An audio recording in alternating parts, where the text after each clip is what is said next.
व्रत त्योहार कथा। Subscribe this channel, press the bell icon.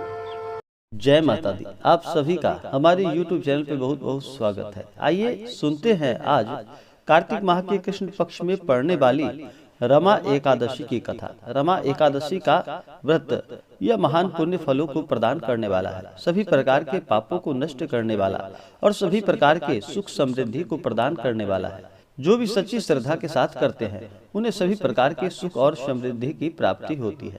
तो आइए सुनते हैं रमा एकादशी व्रत की कथा। तो बोलिए प्रेम से भगवान विष्णु की जय, माता लक्ष्मी की जय। एक समय की बात है कि धर्मराज युधिष्ठिर कहने लगे कि हे भगवान, कार्तिक कृष्ण एकादशी का क्या नाम है, इसकी विधि क्या है और इसके करने से क्या फल मिलता है, सो आप विस्तार पूर्वक हमें बतलाइए।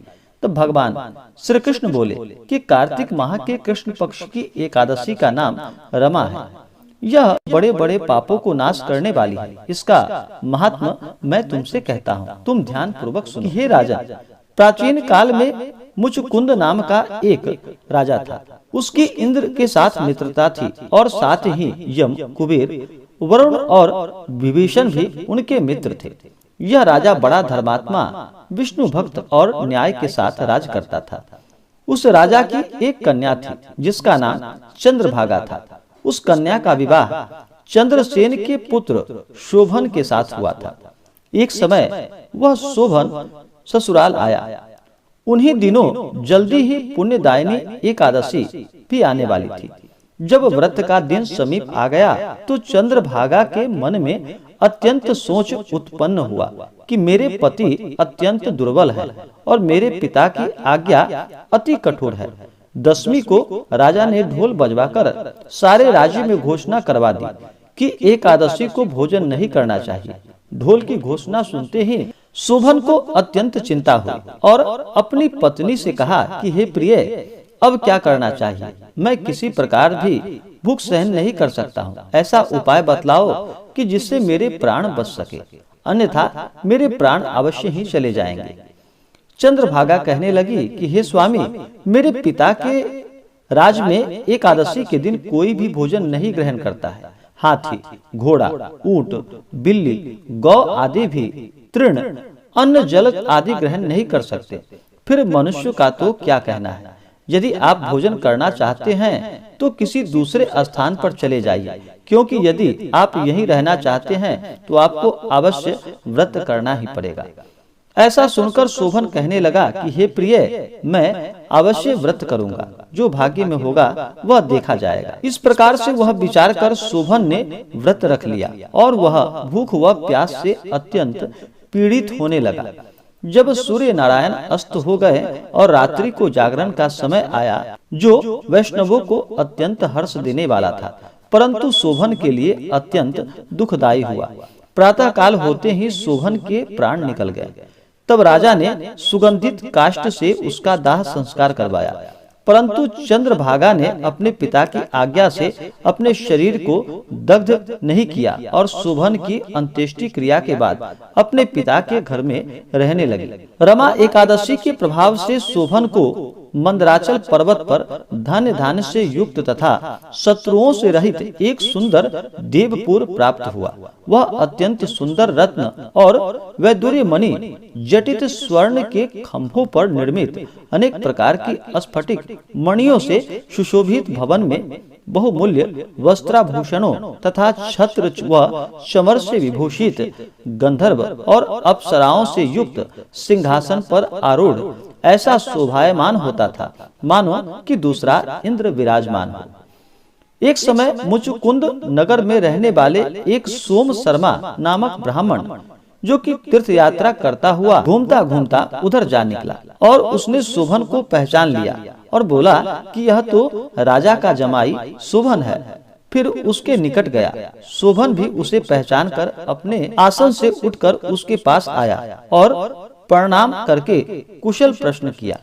ब्राह्मण ने कहा कि राजा मुचकुंद और आपकी पत्नी कुशल हैं। नगर में भी सभी प्रकार की कुशलता है, परंतु हे राजन, हमें आश्चर्य हो रहा है कि आप अपना वृतांत कहिए कि ऐसा सुंदर नगर जो न कभी देखा और ना ही कभी सुना, आपको कैसे प्राप्त हुआ।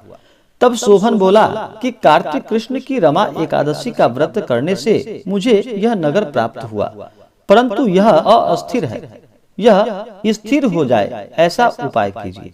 ब्राह्मण कहने लगा कि हे राजा, यह स्थिर क्यों नहीं है और कैसे स्थिर हो सकता है, आप बतलाइए, फिर मैं अवश्य ही कोई उपाय करूंगा।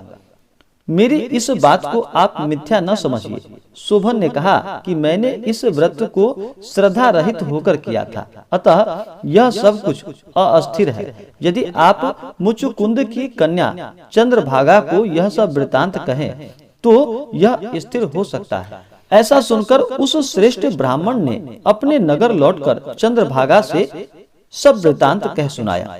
ब्राह्मण के वचन को सुनकर चंद्रभागा बड़ी प्रसन्नता से बोली और ब्राह्मण से कहने लगी कि हे ब्राह्मण देवता, यह सब बातें आपने प्रत्यक्ष देखी है या स्वप्न की बातें कह रहे हैं? ब्राह्मण कहने लगा कि हे पुत्री, मैंने महावन में तुम्हारे पति को प्रत्यक्ष देखा है, साथ ही किसी से विजय न हो ऐसा देवताओं के नगर के समान उनका नगर भी देखा है। उन्होंने यह भी कहा है कि यह स्थिर नहीं है, जिस प्रकार वह स्थिर रह सके सो उपाय करना चाहिए। चंद्रभागा कहने लगी कि हे विप्र, तुम मुझे वहां ले चलो, मुझे पतिदेव के दर्शन की तीव्र लालसा है। मैं अपने किए हुए पुण्य से उस नगर को स्थिर बना दूंगी। आप ऐसा कार्य कीजिए जिससे उनका हमारा संयोग हो सके, क्योंकि वियोगी को मिला देना महान पुण्य होता है। सोम शर्मा यह बात सुनकर चंद्रभागा को लेकर मंदराचल पर्वत के समीप वामदेव ऋषि के आश्रम पर आ गए। वामदेव जी ने सारी बातें सुनकर वेद मंत्रों के उच्चारण से चंद्रभागा का अभिषेक कर दिया। तब ऋषि के मंत्र के प्रभाव और एकादशी के व्रत से चंद्रभागा का शरीर दिव्य हो गया और वह दिव्य गति को प्राप्त हुई। इसके बाद बड़ी प्रसन्नता के साथ अपने पति के निकट गई। अपनी प्रिय पत्नी को आते देखकर शोभन अति प्रसन्न हुआ और उसे बुलाकर अपनी बाईं तरफ बिठा लिया। चंद्रभागा कहने लगी कि हे प्राणनाथ, आप मेरे पुण्य को ग्रहण कीजिए। अपने पिता के घर जब मैं 8 वर्ष की थी, तब से ही विधि पूर्वक एकादशी के व्रत को श्रद्धा पूर्वक करती आ रही हूँ। इस पुण्य के प्रताप से आपका यह नगर स्थिर हो जाएगा तथा समस्त कर्मों से युक्त होकर प्रलय के अंत तक रहेगा। इस प्रकार चंद्रभागा ने दिव्य आभूषणों और वस्त्रों से सुसज्जित होकर अपने पति के साथ आनंद पूर्वक रहने लगी। हे राजन, यह मैंने रमा एकादशी का महात्म तुमसे कहा। जो मनुष्य इस व्रत को करते हैं उनके ब्रह्म हत्यादि समस्त पाप भी नष्ट हो जाते हैं।